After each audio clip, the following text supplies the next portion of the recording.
Tired of the everyday grind? Ever dream of a life of romantic adventure? Want to get away from it all? We offer you Escape. Escape, designed to free you from the four walls of today for a half hour of high adventure.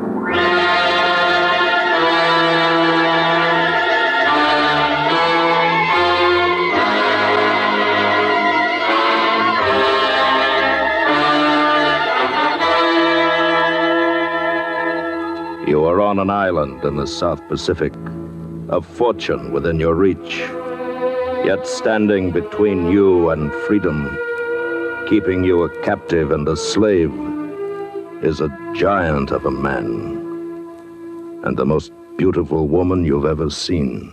Listen now as Escape brings you John Russell's great story, The Bird of Paradise.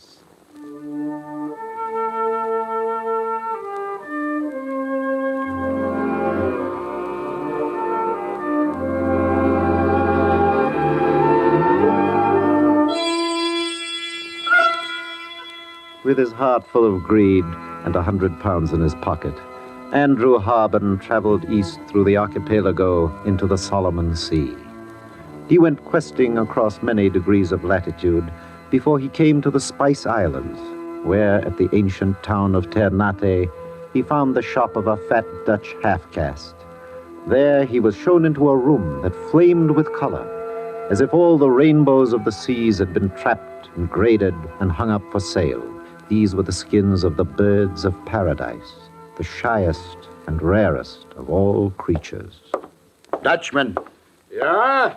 Which is the prize bird of this lot? All are very scarce. I didn't ask that. I asked which is the scarcest.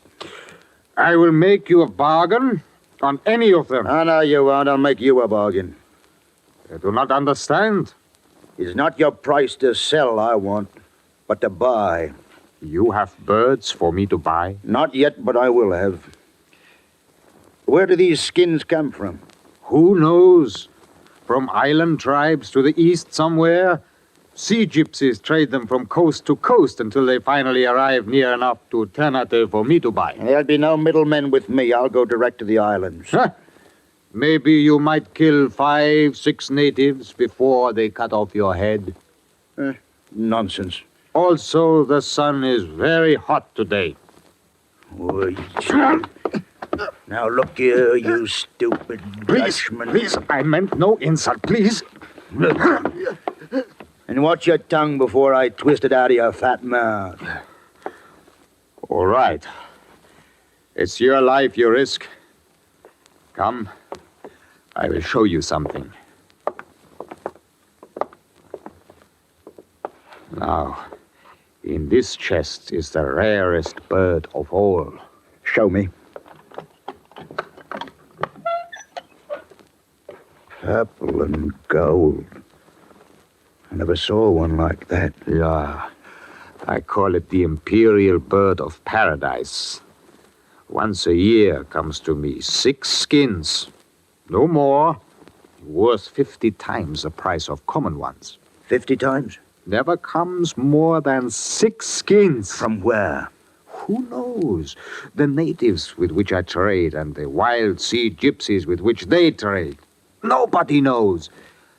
But somewhere east is an island, one island where lives the Imperial Bird of Paradise. I'm not looking for fairy tales, Dutchman. Yeah, well, maybe it is only a fairy tale. But you do get a few of these skins, huh? 6 a year. No more. Very well, then. Tell me where I can pick up a small cutter, seaworthy but cheap. I'm going to find that island.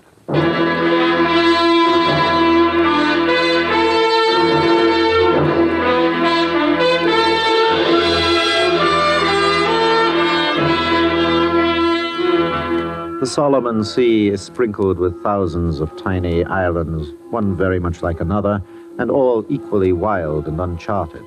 And very soon after sailing from Ternate, Andrew Harbin could not have told his whereabouts on a map within the dab of his thumb. For 3 months he wandered fruitlessly through the sea and touched upon island after island. Then, as he was about to give up, he fell ill with a fever, and when a howling gale smashed his vessel on a reef one night, he was cast ashore, dazed, and scarcely caring where he had landed. When morning came, it wasn't the sun that woke him, but a huge monster of a man with cold blue eyes and a thick red beard. Are you dead or just playing possum? I thought so. Where's your boat, mister? Who's here with you? I'm alone. My boat's wrecked. Trying to land it in a storm? What kind of a sailor are you? I'm not a sailor. Well, what might you be then? A trader. A businessman. That's a lie. There's no white traders among these islands, never have been. Well, I'm not exactly a trader. I'm looking for something. Maybe you can help me. After I get a little food and rest. We'll see about that when you tell me what you're looking for. I'm looking for an island. Oh, you are, eh? Well, you're on an island. My island. Your island? Who are you, anyway? I'm Jim O'Ryan, late second mate of the schooner Mary Friend wrecked at that reef out there December 19th, 3 years ago. And you're nothing but a sneaking trespasser. I know what you're looking for. No, I came in peace, O'Ryan. I don't want your island. Yes, you do. You're one of them fortune hunters, is what you are. I tell you, mister, I've been expecting one of your kind. I've been waiting for you. Waiting? For me? Or some thief like you. But you should have brought along a company and a machine gun or two. Why, man, did you think to cut out this little island by your only, the likes of you? Should have broke your neck first off. Why didn't you? Wanted to be sure in my mind just what manner of man you are first. And, sir? You've come to destroy this place. The stink of the world is on you, mister. You're evil, and you're going to be treated like evil. I've come too far to be stopped now, O'Ryan. The fight you want, well, then...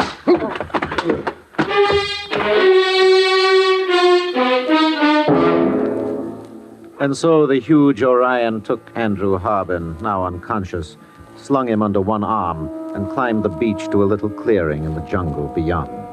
There stood a neat bamboo house, and before it, a girl. She was clothed in one gorgeous robe of purple and gold, made all of bird skins. Hundreds of imperial paradise bird skins. And she herself was even more beautiful than they. Orion, you lied to me. You did not bury them all. You told me you buried them, every one. Well, how do you know I didn't dig this lad up again, Nikola? Who do you think it might be now? The captain? It can't be. No, captain never could have growed so monstrous thin. There, look at this one. He's alive, Orion. It's a man. What's left? A poor specimen of that. Wouldn't it be best to kill him now, Nikola? No, no. You know, what's this to bite me? What made you do that, huh? What's come to you? I want him. Don't bury him away in the ground with the others. He's a new white man. I want him to keep. Oh, you do, eh? Well, I had no idea I was bringing a present to strike your fancy so close. Well, you little spitfire. Don't you touch her, Orion. Oh, look, Nikola. Your beachcomber's going to be a hero. Lay off. Come on, lad, give it to me. I'll give it to you. Now again, get up and try it again. Oh, man, that was good. First fair wallop I've had of the enemy arm for 3 years. Stop, Orion. Don't spoil him. Don't take him away from me, or I will be very angry. Carry him into the house now before he dies.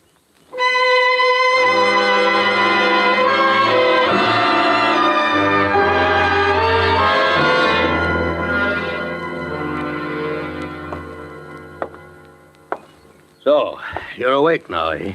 I'm awake. 3 days of eating and sleeping's enough. Got a bit of fever yet. That'll go.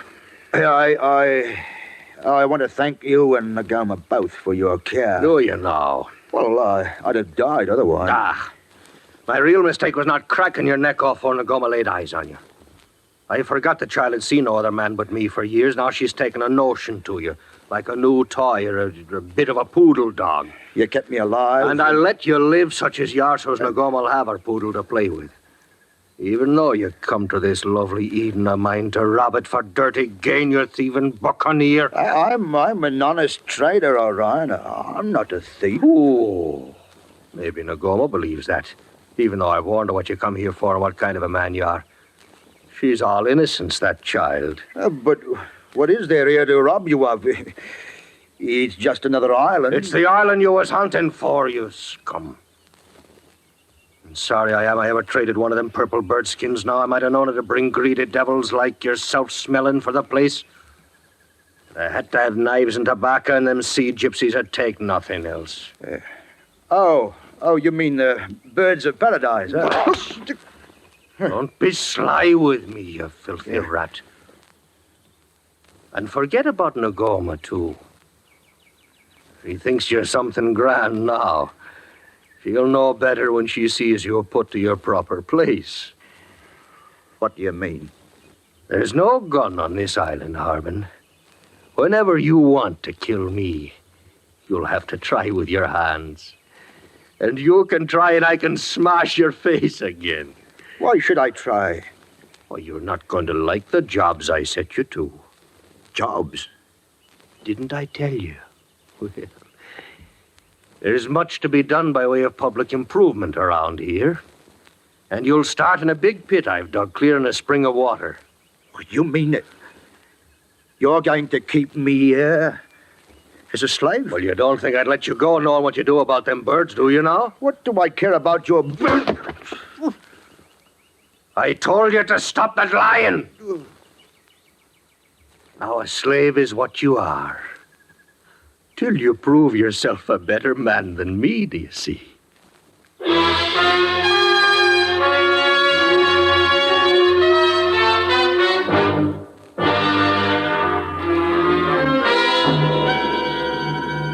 You are listening to The Bird of Paradise, tonight's presentation on Escape. Stan Freberg stars on CBS Radio's Friday night comedy series called That's Rich. Try it on for size and for laughs tomorrow night on most of these same stations. That's Rich, you will say, and you'll be right. And now, Escape and the second act of The Bird of Paradise.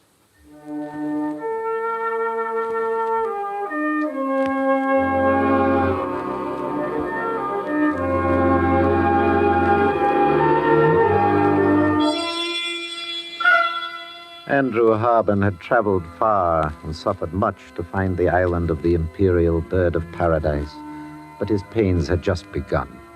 Still weak and feverish, he was taken next day to the edge of a black volcanic cliff, and there he was kicked into a great hole some 12 feet deep and with straight, unscalable sides.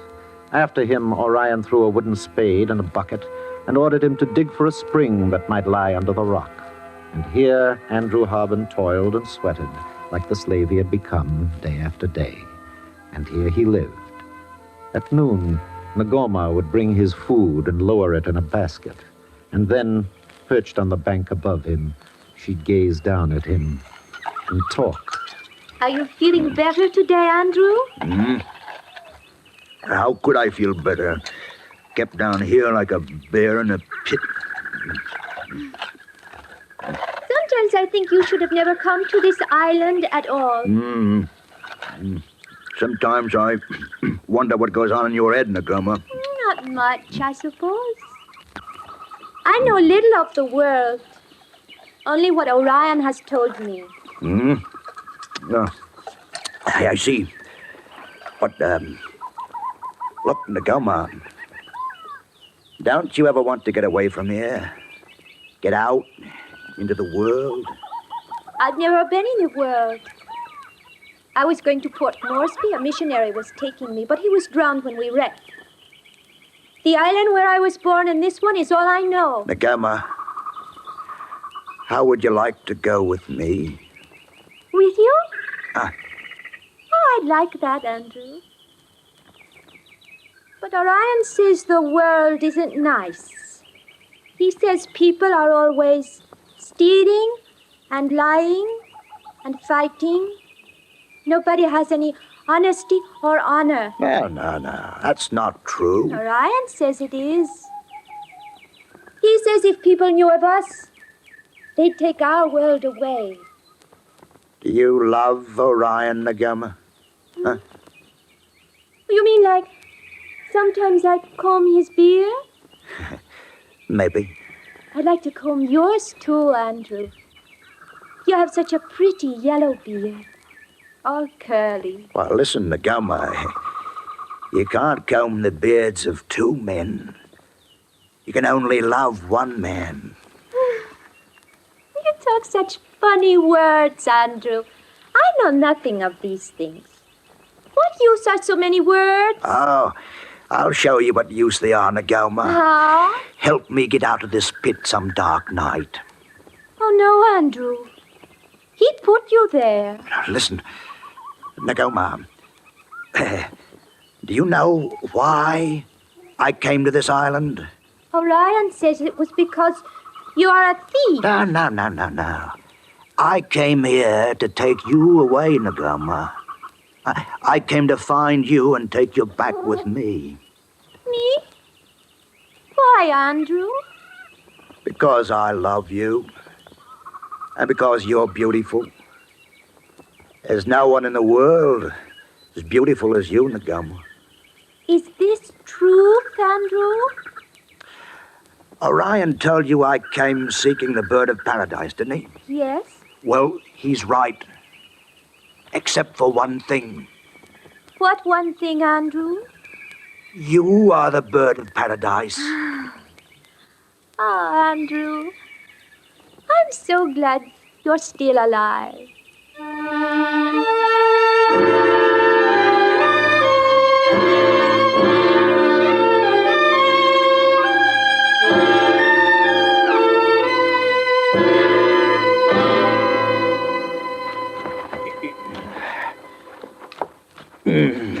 Well, my pirating scureen, how's the luck down there? Orion, if you've any decency left, get me out of here. A thief and a spoiler like you talking of decency. Get to work and find that spring. Ah, by heaven, you're not worth your keep, Harvin. I'm coming down there. You wait till I fix my rope.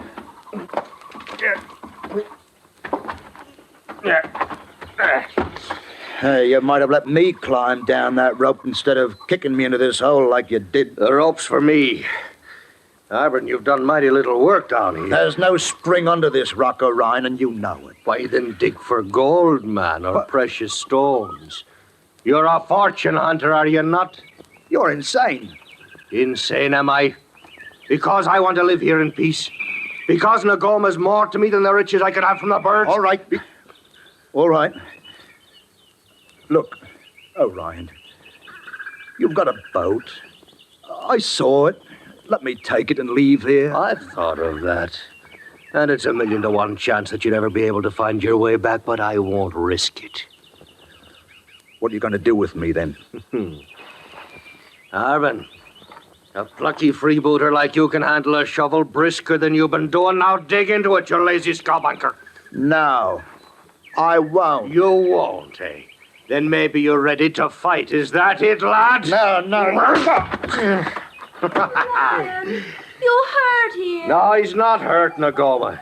He needed limbering up is all. I'm coming out now.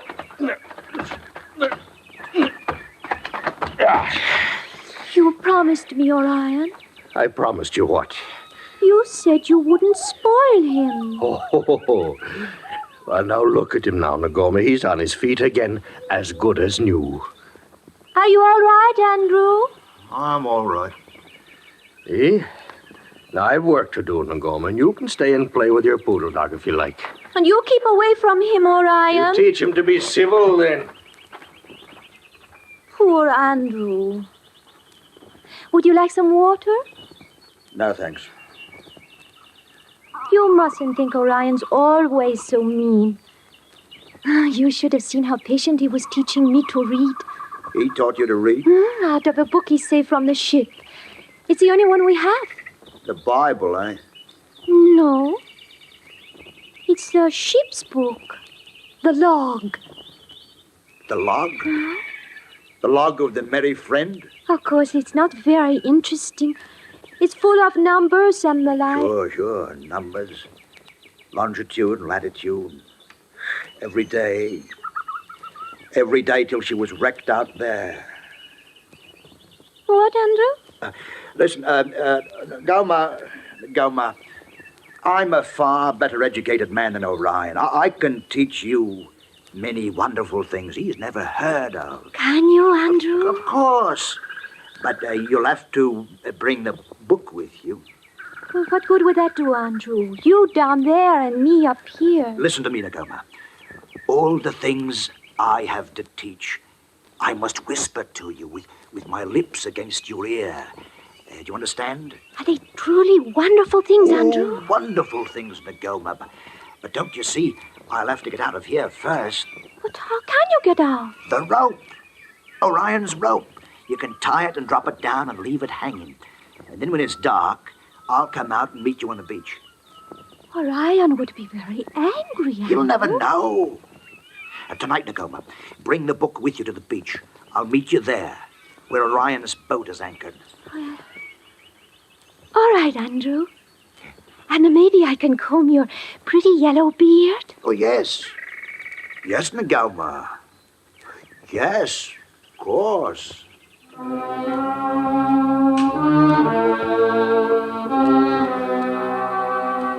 Andrew Harbin had known many women and many different kinds, but Nagoma's almost incredible simplicity was something new and startling. Because of it, however, he regained his freedom. And when night came, he climbed up the rope and made his way to the beach, his wooden shovel in hand in case Orion should stumble on them. Nagoma was waiting, as she had promised, and in the moonlight she seemed more than ever like the imperial bird of paradise. He put out his hand and touched her priceless robe where it hung across one shoulder. Andrew, you've come out. Orion will kill you if he finds us. It's worth the risk, Nikola. Oh, I did a very bad thing to listen to you and let you out. I was a bad girl, Andrew. Why did you make me? Nikola, my little wild bird, I must teach you what it is to love. You promised to teach me many wonderful things, Andrew. Yeah. Here, I brought the book, The Log of the Merry Friend. Oh, good. I'll put it in my belt. Yeah. But you were going to teach me from it. There's no time now, Nikola. Later. Later? When we're at sea on Orion's boat. You'll come with me. Well, you will, won't you? You want me, Andrew? Why, you know I do. And the birds of paradise? Well, I told you. You're what I came here after. Nikola! Nikola! It's Orion. Nikola! Yeah, he's on the beach there, near his boat. He hasn't seen us. Let's hide, Andrew. Hurry. He's coming this way. Behind that palm there. I'll fix him this time. Not with the shovel, Andrew. No, Quiet, no. quiet. You'll be quiet.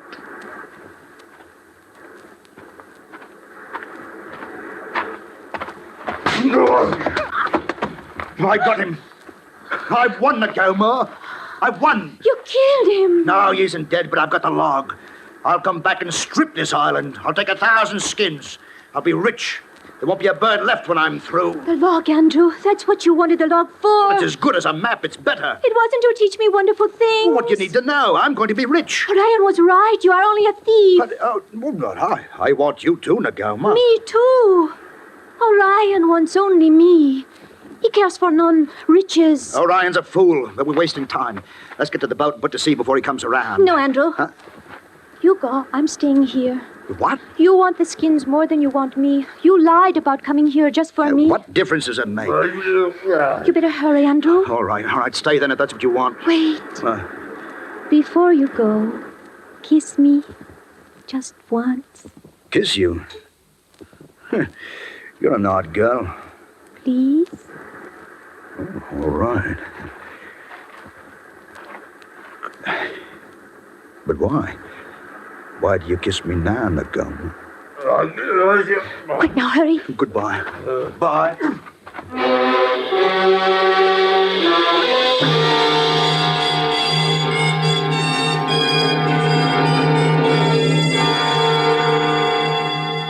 And so, on Orion's boat, Andrew Harbin made his escape. All that night, he labored hard to keep from wrecking on the innumerable reefs that seemed to protect every island he passed. And he had no time to think about Nagoma and why she had rejected him with their first kiss and their last. But with the coming of the sun next morning, he found out. Yes. And in the months that followed, as he sailed here and there over the sea, trying to find his way back to civilization, he had time to ponder on the unbelievable cunning of even the most innocent of women.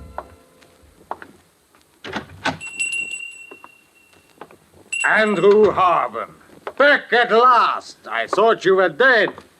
I very nearly died, Dutchman. Aha. You bring your head at least. And the Imperial Bird of Paradise. Did you find the island? Almost. I almost found it, Dutchman. Almost? I had the island right here in my belt. Longitude, latitude, and a woman embraced me. Embraced me and rubbed it back. What are you saying, Harbin? The ship's log. It was as good as a map. But I'd never find the island again now if I had 50 years to look for it. Yeah, the sun is bad for white men. It makes fairy tales in the head. Yes. This time, Dutchman, I'm afraid you're right.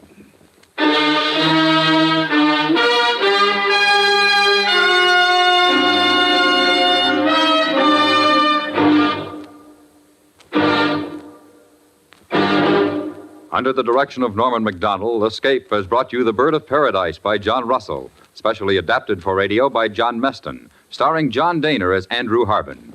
Featured in the cast were Lawrence Dobkin, Gene Bates, and Ben Wright. Edgar Barrier was the narrator. Your announcer, George Walsh. The special music for Escape is composed and conducted by Leith Stevens. Next week.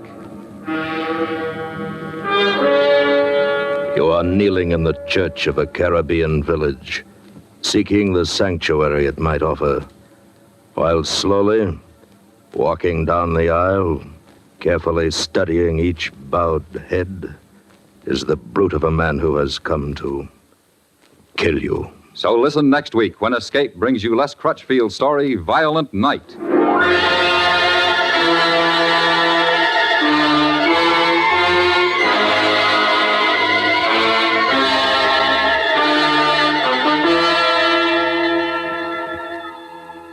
Don't look back. Look ahead to tomorrow night when CBS Radio presents another Arthur Godfrey Digest. It's the Godfrey Gang on nighttime radio over most of these same stations, taking all their best daytime songs, music, and shenanigans and pasting them together in one Friday night scrapbook of smiles and syncopation. The Arthur Godfrey Digest. Don't miss it tomorrow night at the Star's address. Weekday evenings, Beulah cooks up comedy on the CBS Radio Network.